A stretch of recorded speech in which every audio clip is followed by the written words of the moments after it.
저는 읽은 말씀을 가지고 견고한 언약, 그리고 성도는 땅의 법에 얽매이지 않는다 하는 제목으로 말씀을 나누겠습니다. 여러분, 우리가 자주 쓰는 말 중에는 어정쩡하다 하는 말이 있습니다. 이 말의 정확한 뜻을 알고 계십니까? 사전을 찾아보면 이것도 아니고 저것도 아니고 모호하고 그리고 애매한 것을 어중간한 그 상태를 바로 어정쩡하다, 그렇게 표현을 합니다. 이 어정쩡함은 굉장히 불안하고 그리고 안정적이지 않은 것을 우리는 알 수 있습니다. 사람과의 관계 속에서 이 어정쩡함은 굉장히 불편함과 그리고 소모적인 일들을 만들어냅니다. 특별히 남녀의 관계를 생각해 보면 썸을 탄다는 말 아시죠? 사귀는지 사귀지 않는지 잘 알지 못하고 이 썸을 타는 관계는 시간과 물질, 이 모든 것들을 낭비하며 굉장히 소모적인 시간들을 보내는 것을 봅니다. 사업을 하는 관계도 마찬가지입니다. 수주를 그렇죠, 나에게 줄 것처럼 하면서 주지 않는 그 애매한 관계는 그 기다리는 사람에게 굉장히 낭비되는 일들로 긴 시간을 지루하게 보내는 것을 볼 수가 있습니다. 그래서 이와 같은 것을 가지고 한 900명이나 되는 사람들에게 설문조사를 해보았더니 이 어중간한 관계는 관계를 아예 맺지 않은 사람들, 그리고 또한 관계가 끊어진 사람들, 이런 관계보다 훨씬 더 스트레스와 불안감을 주는 관계다 하는 그런 조사가 있습니다. 그런데 여러분, 이와 같이 어중간한 것은 결코 그 관계 속에, 그렇죠, 굉장히 소모적이라는 말씀을 드렸는데, 가만히 한번 생각해 보시죠. 인간관계뿐만 아니라 하나님과의 관계는 어떠한지 생각해 보면 좋겠습니다. 하나님과의 관계 속에서 저와 여러분들은 어떻습니까?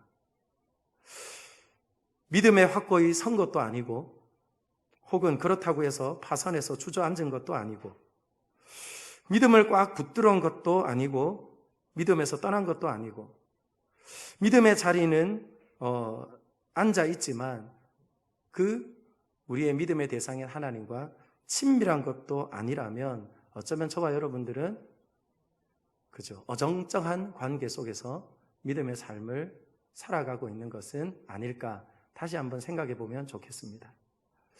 하나님을 만나고 그리고 회개한 이스라엘 백성들은 이제 더 이상 어정쩡한 관계로 살고 싶지 않습니다. 그리고는 하나님 앞에 견고한 언약을 맺습니다. 왜냐하면 늘 하나님 앞에서 어정쩡한 상태를 가지고 하나님을 믿는 것도 아니고 안 믿는 것도 아니고, 그리고 어떨 때는 믿는 것 같고 어떨 때는 믿지 않는 것 같이 살아가는 그들을 하나님께서는 진실한 사랑으로 변함없이 그들을 추적하셨고, 그리고 결국은 그들은 말씀과 기도를 통하여서 하나님께서 얼마나 우리를 사랑하시는지 그것을 깨달은 다음에 견고한 언약을 하나님 앞에 맺기로 결심하고 결단합니다. 오늘 저와 여러분이 읽었던 38절 말씀 다시 한번 보시죠. 제가 한번 읽어드리겠습니다. 우리가 이 모든 일로 말미암아 이제 견고한 언약을 세워 기록하고 우리의 방백들과 레위 사람들과 제사장들이 다 임봉하나이다 하였느니라. 아멘.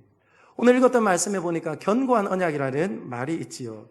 이 견고한 언약이라는 것은 코레팀 아마나라고 합니다. 이 코레팀이라는 것이 언약을 맺다 하는 뜻이에요. 그러면 이 아마나라는 뜻은 무엇일까요?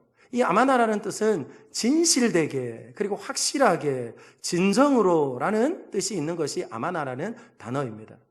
그들은 왜 오늘 하나님 앞에 우리가 진실로 언약을 맺기를 원합니다, 진정으로 하나님께 우리의 삶을 드리겠습니다, 이렇게 말하며 이름을 쓰고 서약을 하는 것일까요? 그 이유가 있습니다. 이 9장 안에는요, 이 아마나라는 단어가 이미 2번이나 사용되어졌습니다. 9장 10절, 13절과 9장 33절을 보면 이 아마나라는 단어가 사용되어지고 있어요. 그것이 명사적 모양으로 표현되어지는데 그 명사가 에메트라는 단어입니다. 13절, 9장 13절 한번 보실까요? 한 장만 넘겨가 보시죠. 9장 13절 말씀을 보시면 이렇게 말합니다. 진정한 율법, 그죠? 진정한 율법. 그때의 진정함이 바로 아마나의 어근이 되는 에메트라는 단어입니다. 이뿐만 아니라 33절 한번 보시죠. 33절. 제가 다시 읽습니다. 그러나 우리가 당한 모든 일에 주는 공의로우시니 우리는 악을 행하여 싸우나 주께서는 진실하게 행하셨음이니이다. 아멘. 여기 진실하다는 것이 무엇이라고요? 바로 에메트라는 단어입니다. 사랑하는 여러분, 오늘 언약을 맺는 그들은 하나님의 진실함과 그리고 또한 변함없는 사랑을 알게 되어졌어요. 그러니까 언약의 또 다른 당사자인 그들은 그 진실함과 그 성실함과 진정성 있는 그 하나님의 사랑 앞에 설 때에 가만히 있을 수 없는 거예요. 그래서 그들은 어떻게 합니까? 하나님이 변함없이 진실하신 것처럼, 하나님이 정말 진정으로 우리를 사랑하는 것처럼 우리도 하나님 앞에 진정으로 사랑을 고백합니다. 그리고 사랑을 고백하는 것뿐만 아니라 그들의 이름을 느헤미야에서부터 느헤미야 외 83명이나 되는 이름, 제사장들이, 레위인들이, 그리고 힘있는 고관들이 자신의 이름을 쓰면서 서약을 하는 것을 보게 되어집니다. 사랑하는 여러분, 무엇 때문에 견고한 언약을 맺는다고요? 하나님이 진실하기 때문에요. 하나님이 성실하기 때문에요. 하나님이 진정으로 우리의 삶 가운데 사랑과 인애와 자비를 베푸시기 때문에 우리는 하나님 앞에 언약 백성으로 또한 서게 되어지는 것이죠. 그러면서 이름을 썼던 그들뿐만 아니라 온 백성들이 함께 서약을 합니다. 오늘 10장 28절 한 번 더 보시죠.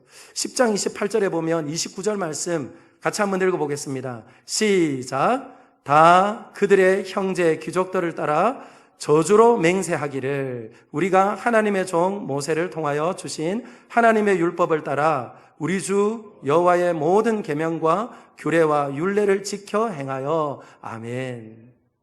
오늘 보십시오.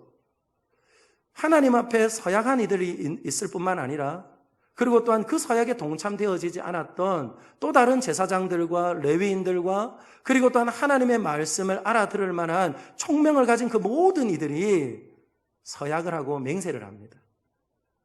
사랑하는 여러분, 지난 3일간 우리는 부흥회가 있었잖아요. 제가요, 한 2년 여러분들과 함께 지나면서 제 마음 안에 좀 간절함이 자꾸만 생겨나요. 그래서 무엇이냐면 하나님의 은혜의 자리에 우리가 좀 함께 와서 말씀 듣기를 원하는 그런 간절함이 자꾸만 생겨나요.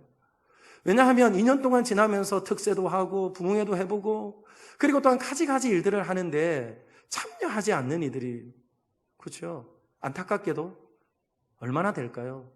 절반이 넘어요. 절반이 넘어요. 그러니까 무엇입니까? 함께 말씀을 듣고 우리가 힘을 모아서 함께 하나님의 선하신 뜻에 순종하며 걸어가야 할 때에 그 힘이 생겨나지 않아요. 그런데 오늘 보십시오. 서약한 이들이 있습니다. 서약한 이들뿐만 아니라 그들은 서약하지 않았지만 무엇입니까? 하나님의 진실하심과 그리고 하나님의 온전한 사랑을 알기에 그들은 저주로 맹세를 했다. 이렇게 말씀합니다. 사랑하는 여러분, 묻고 싶어요. 하나님은 진실하십니까? 하나님 진실하세요? 하나님, 나는 때때로 어정쩡한 상태로 살아가지만 하나님은 변함없는 사랑으로 나를 바라보시며 추적하시며 끝까지 사랑하시고 책임지시는 그런 하나님이신 것을 믿으시나요? 그래요. 그 믿음을 가지고 그 모든 백성들이 하나님 앞에 함께 언약합니다. 저주로 맹세한다 하는 이 말은요, 두 문장이 합쳐진 문장이에요. 그들은 오늘 이렇게 말하는 겁니다. 저주 안으로 들어간다. 그리고 언약 안으로 들어간다 하는 뜻이 있어요. 그 뜻이 무슨 말일까요? 하나님의 언약을 우리가 혹 다시 파기한다면 우리는 어떻게 되겠다는 겁니까? 저주를 감수하겠다는 겁니다. 여러분, 우리가 사람과의 약속을 할 때 뭐라고 말합니까? 내가 그 약속을 절대로 지키겠다 말하면서 지키지 않으면 뭐 한다고요? 장을 지진다. 그런 말 하시죠. 똑같은 말입니다. 그들이 오늘 하나님 앞에 말하는 거예요. 하나님이 이렇게 신실하시니 그 신실하신 하나님 앞에 우리가 반응하면서 이제 우리가 이 언약을 잊어버린다면 또한 떠나간다면 나는 하나님, 우리 조상들이 겪었던 그와 같은 고통 다시 겪는다 하여도 나는 당신 앞에서 불평하지 않겠습니다. 원망하지 않겠습니다. 그것이 무엇입니까? 견고한 언약이라는 거예요.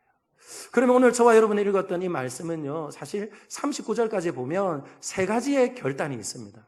그러나 저는 오늘 두 가지만 여러분들과 함께 나누면서 성도는 세상의 법을 따라 살지 않는다 하는 굳은 결심을 가지고 하늘에 속한 사람처럼 땅의 것에 얽매이지 않고 하늘의 것을 소망하며 사는 저와 여러분들이 되기를 예수님의 이름으로 축원합니다. 그러면 여러분 먼저 오늘 말씀을 다시 한번 읽어볼까요? 30절 말씀입니다. 30절 말씀 같이 한번 읽어보겠습니다. 준비, 시작.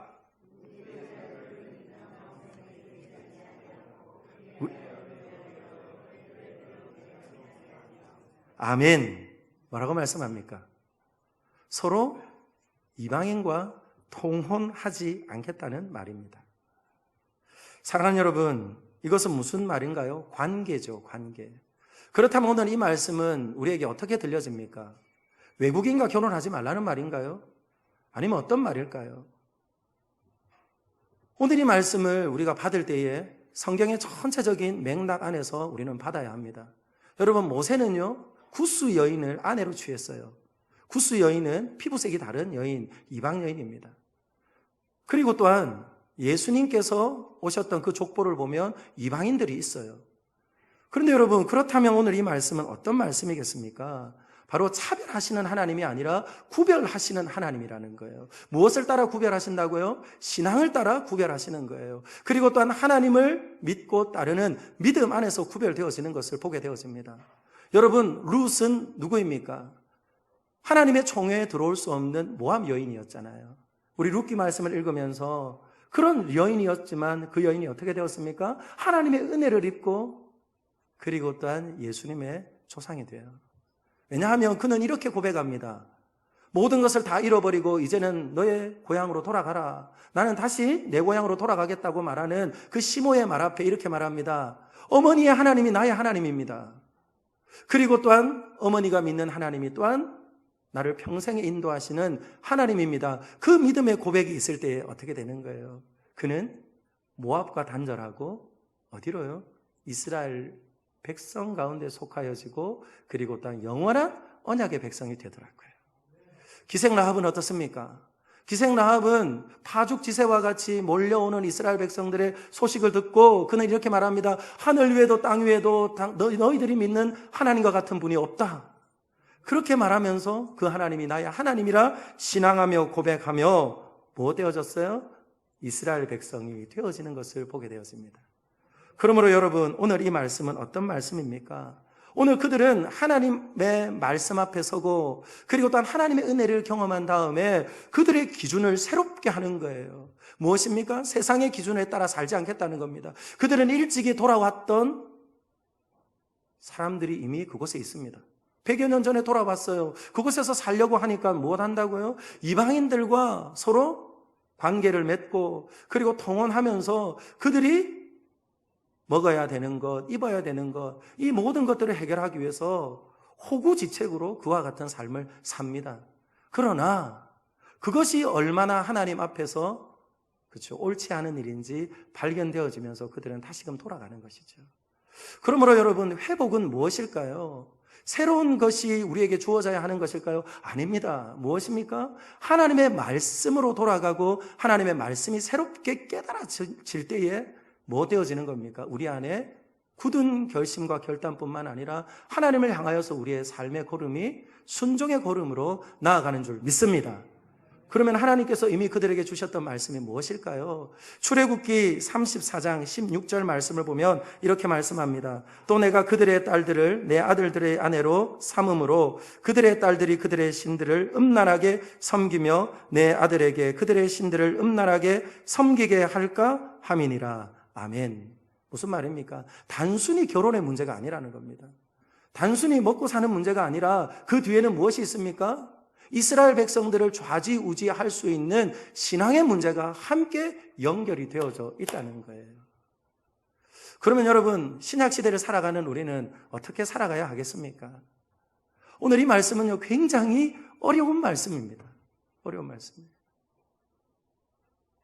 고린도전서 7장 말씀을 보면 말씀합니다. 이렇게 말해요. 결혼을 했습니다. 결혼을 했는데 믿음이 없는 아내를 만났습니다. 그리고 또한 믿음이 없는 남편을 만났습니다. 그러나 여러분, 바울이 이렇게 말해요.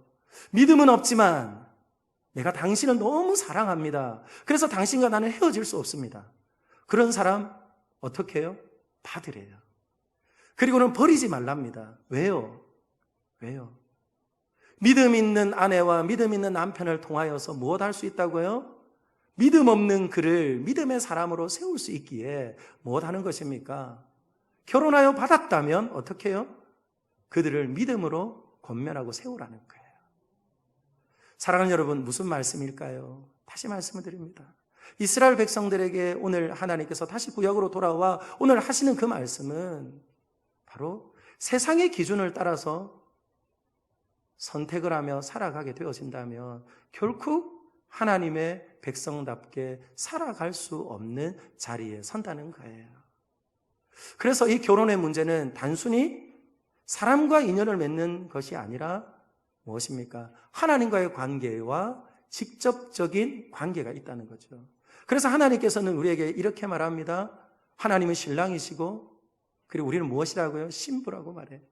그리고 우상을 숭배하는 것을 가지고 무엇 하는 겁니까? 나를 버리고 음행했다 그렇게 말을 하더라고요. 그러면서 저는 오늘 이 시대가 어떠한지 보면서 1919년 이상적인 배우자의 모습이 어떤 모습인지 좀 찾아보게 되었어요. 이 시대가 어떠한지 여러분들에게 좀 나누려고 찾아보았습니다. 결혼 컨설팅 회사 듀오에서 발표를 한 걸 보세요. 이상적인 남편은요, 키가 178, 그리고 연 소득은 5,200만 원 이상, 그리고 자산은 2억 5천만 원, 그리고 이상적인 남자는 3세에서 4세가 많은 남자, 그리고 4년대를 졸업해야 하고 공무원 혹은 공기업에 다니는 사람이어야 한다. 그렇게 말합니다. 저도 한번 기준에 맞춰봤거든요. 예, 하나밖에 맞는 게 없어요. 하나밖에. 여자는 어떻습니까? 여자도 마찬가지예요. 165cm가 되어야 되고요. 4,300만 원 이상 소득이 되어야 되고 1억 8천만 원이나 되는 자산이 있어야 된다고 말합니다. 그 나머지는 똑같아요. 근데 이런 기준은 좀 우리가 버리고 그 아래에 보니까요, 또 하나의 문항이 있습니다. 중요한 사항. 이런 기준은 다 못 맞출 수 있죠. 그러나 정말 결혼을 할 때 중요한 사항으로 여기는 것이 무엇인가 보니까 성격, 경제력, 가정환경. 그리고 여자는 성격, 외모, 가치관. 역시 외모가 빠지지 않아요. 그런데 여러분 보십시오. 이러한 중요한 것들이 있는데 이곳에 무엇이 빠져 있어요? 저는 보면서 그래요. 그 모든 기준이 그죠? 더 괜찮은 삶을 출발함에 있어서 서로 필요하겠지요. 그러나 아무리 보아도 그 중요한 상황 가운데 신앙은 없어요. 신앙은 없어요. 신앙은 없어요. 사랑하는 여러분, 왜 그런 줄 아십니까? 이 신앙이라는 것은 결국은 우리의 삶에 하나님과의 관계를 멀게도 하고 가깝게도 하는 중요한 가늠자이기 때문에 그렇습니다. 이것을 명확하게 알려주는 한 인물이 있어요. 그가 누굴까요? 솔로몬입니다. 솔로몬은 오늘의 기준으로 보자면 여러분 퍼펙트한 남자입니다. 맞죠? 아버지가 왕이잖아요. 여러분들 중에 세종대왕 몇 세 손 있는지 모르겠습니다. 그러나 지금 당장 여러분 뒤에 그와 같은 배경이 있나요? 아무도 없어요. 근데 솔로몬은 아버지가 왕이에요. 그리고 그도 왕입니다. 그리고 그는 온갖 지혜를 통달한 사람입니다. 그리고 온갖 재물을 다 가지고 있는 인생입니다.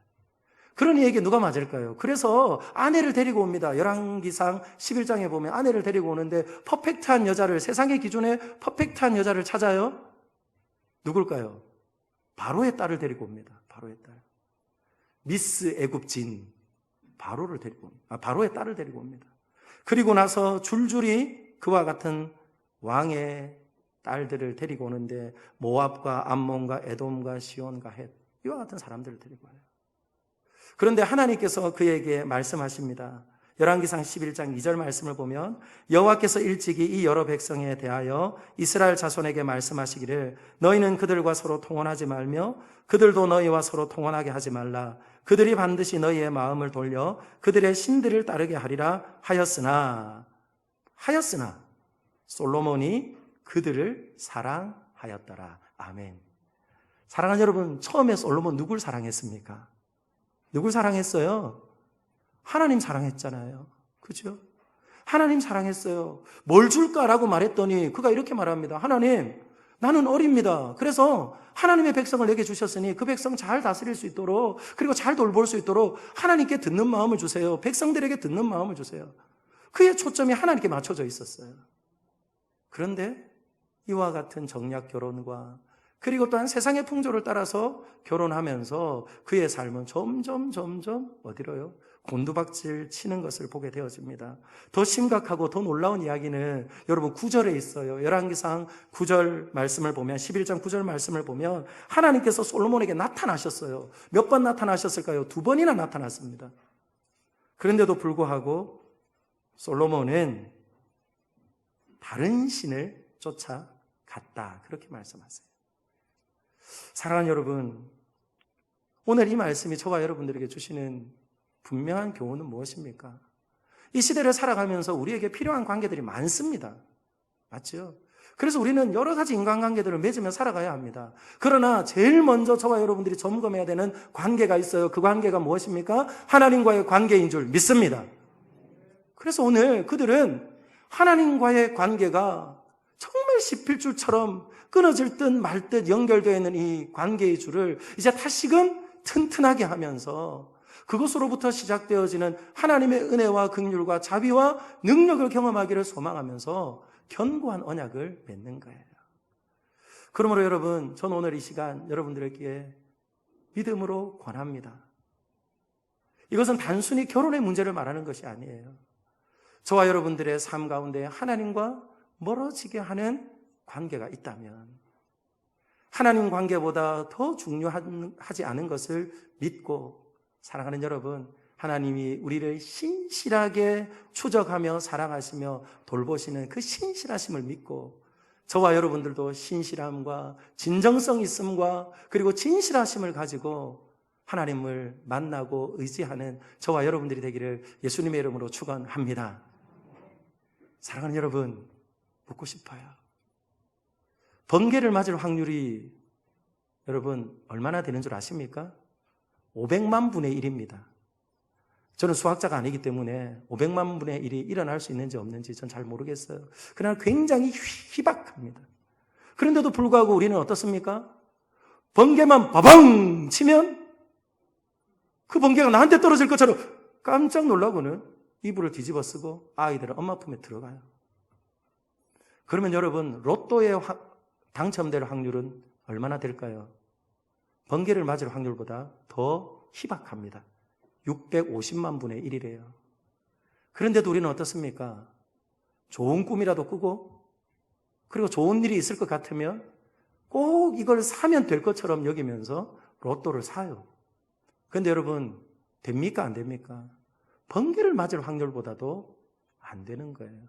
혹시 여러분들 중에 오 마이 로또, 내 인생에 그저 쨍하고 볕들날을 줄 알고 로또에 의지하는 분들이 있다면 끊어버릴 수 있기를 예수님의 이름으로 축복합니다. 사랑하는 여러분, 잘 들으세요. 다른 것이 아닙니다. 무엇입니까? 오늘 우리 주님께서 말씀하세요. 이와 같이 희박한 확률 때문에 우리는 두려워하고 그리고 희박한 확률 때문에 웃기도 하고 그리고 의지하며 살아가는데 하나님을 만날 확률은 여러분 몇 퍼센트나 될까요? 저를 따라할까요? 100%. 100%. 그리고 100%. 하나님이 분명히 말씀하셨어요. 뭐라고 말씀하신 줄 아시죠? 역대하 16장 9절에 여호와께서 온 땅을 감찰하시는 중에 하나님이 시선이 움직이다가 딱 멈추는 데가 있는데 거기가 어디냐면 전심으로 자기를 향하는 자에게. 이 전심이 무엇입니까? 오늘 에메트예요. 에메트. 하나님 앞에 진실하게 예배하고 그리고 하나님 앞에 진실하게 내 삶을 드리겠다고 결단하면 그리고 또한 그렇게 순종하며 살아가면 하나님께서 어떻게 하신다고요? 반드시 만나주시는 줄 믿습니다. 그러므로 여러분, 오늘 견고한 언약 첫 번째는 무엇입니까? 하나님의 관계의 줄을 단단하게 붙드는 거예요. 전 우리 사랑하는 모든 믿음의 권속들이 하나님의 관계의 줄을 단단하게 붙드시기를 예수님의 이름으로 축원합니다. 말씀 안에서 붙잡으세요. 오늘 보십시오. 다른 걸 찾지 않습니다. 그들은 다시금 back to the Bible, back to the 율법으로 돌아가서 그 율법의 말씀을 참으로 그들의 삶에 적용하며 사는 것으로 그들은 회복의 걸음을 걷기를 시작하는 거죠. 이뿐만 아니라 또 우리에게 하시는 말씀이 있습니다. 31절입니다. 31절 같이 한번 볼까요? 31절. 같이 읽어보겠습니다. 시작. 혹시 이 땅 백성이 안식일에 물품이나 온갖 곡물을 가져다가 팔려고 할지라도 우리가 안식일이나 성일에는 그들에게서 사지 않겠고 일곱째 해마다 땅을 쉬게 하고 모든 빚을 탕감하리라 하였고. 아멘. 그들이 이제 하나님의 말씀을 다시 알게 되어지니까 이 안식일의 개념이 새롭게 그들의 삶에 다가온 거예요. 여러분, 이 안식일의 개념은 이스라엘 백성들에게 특별한 의미가 있습니다. 어떤 의미가 있을까요? 모세는 이 안식일에 관하여서 2번 말하죠. 십계명을 통해서 말합니다. 출애굽기 20장에서 신명기 5장에서 말합니다. 모세가 첫 번째로 이 안식일을 기억하여 거룩히 지키라고 말할 때에 무엇을 하며 기억하라고요? 창조하신 하나님, 그리고 또한 창조하실 뿐만 아니라 일곱째 날에 쉬시면서 복 주신 그 하나님을 기억하면서 쉬어라, 그렇게 말합니다. 사바트, 일을 멈추라, 그렇게 말씀하세요.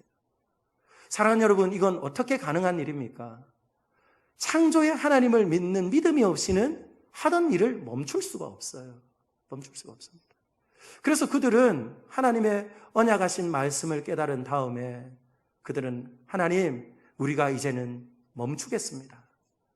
그 말인즉슨 바로 하나님께서 창조하심을 믿는 믿음뿐만 아니라 일곱째 날을 복 주시며 안식하라고 말씀하신 그 하나님 앞에 신뢰하며 고백하며 자신의 삶을 의지하는 것이죠.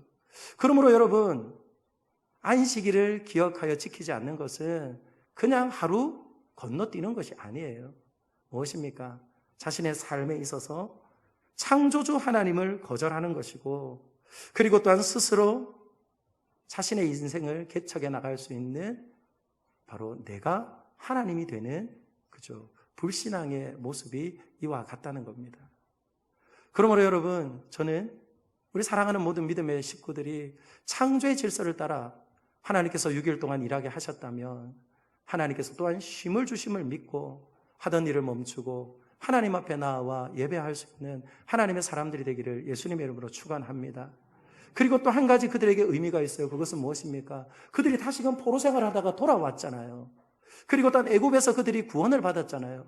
그래서 이것은 어떤 의미가 있느냐? 바로 구원받은 백성이 마땅히 무엇하는 겁니까?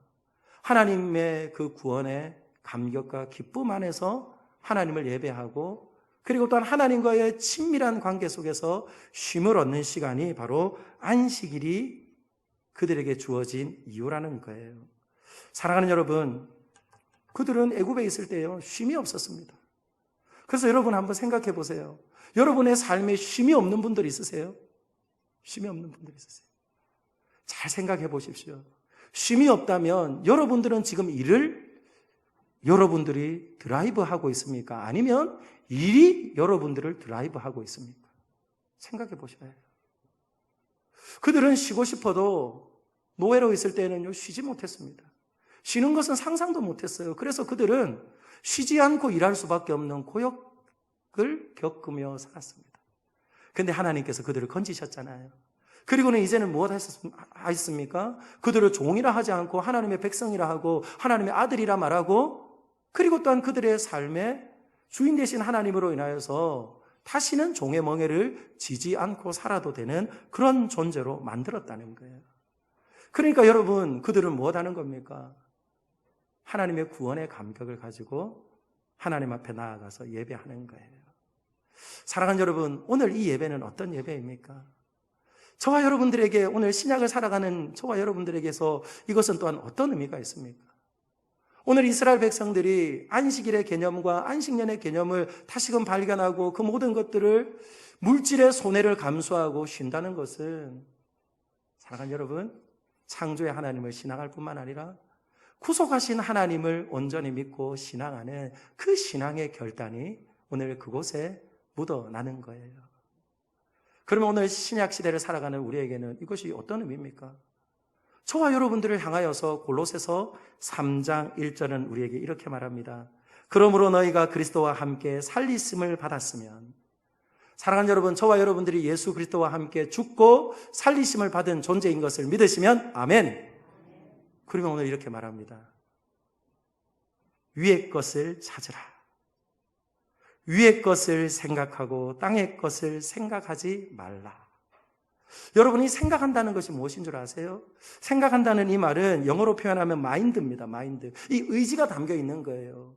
위의 것을 찾으며 살아가야 하는 존재인데 새롭게 하나님의 은혜로 새 창조의 피조물이 되었는데도 불구하고 무엇하는 겁니까? 예전의 삶을 버리지 못하고 계속해서 땅의 것에 전념하고 그리고 그것에 마음에 의지를 두고 살아가는 이들이 있더라는 거예요. 어떤 존재입니까? 시작하면서 말씀을 드렸죠. 어정쩡하게 사는 거예요. 그러니까 뭐 어떻습니까? 기쁨이 하나도 없어요. 여기 앉아 있으면 일이 생각나고 일터에 가 있으면 예배 드리지 못해서 또 찝찝해서 예배의 자리가 생각이 나고, 그러니까 어떻게 되는 겁니까? 늘 어정쩡하게 하나님께 더 가까이 간 것도 아니고 그리고 또한 하나님과 연이 끊어진 것도 아니고 그렇게 다람쥐 쳇바퀴 돌아가는 삶을 살아가는 모양이지요. 그러므로 하나님께서 저와 여러분들에게 말씀합니다. 무엇입니까? 위의 것을 생각하라. 땅의 것에 얽매이고 그리고 땅의 법에 따라서 하늘의 법이 짓눌려 살아가는 이들이 아니라 무엇입니까? 탐심을 버리고 탐욕을 버리고, 그죠? 탐심과 탐욕의 극치를 보여주었던 이스라엘 백성들 기억하십니까? 하루하루 만나를 먹으라고 했음에도 불구하고 6일째 되는 날에는 하나님께서 더해 주실 것을 믿지 못하고 미리 저장하겠다고 나갔지만 그 모든 것들이 다 썩어버렸어요. 그래서 하나님께서는 골로새서 3장 1절 이하에 우리에게 말씀합니다. 탐심과 탐욕, 이 모든 것이 우상 숭배라 말합니다.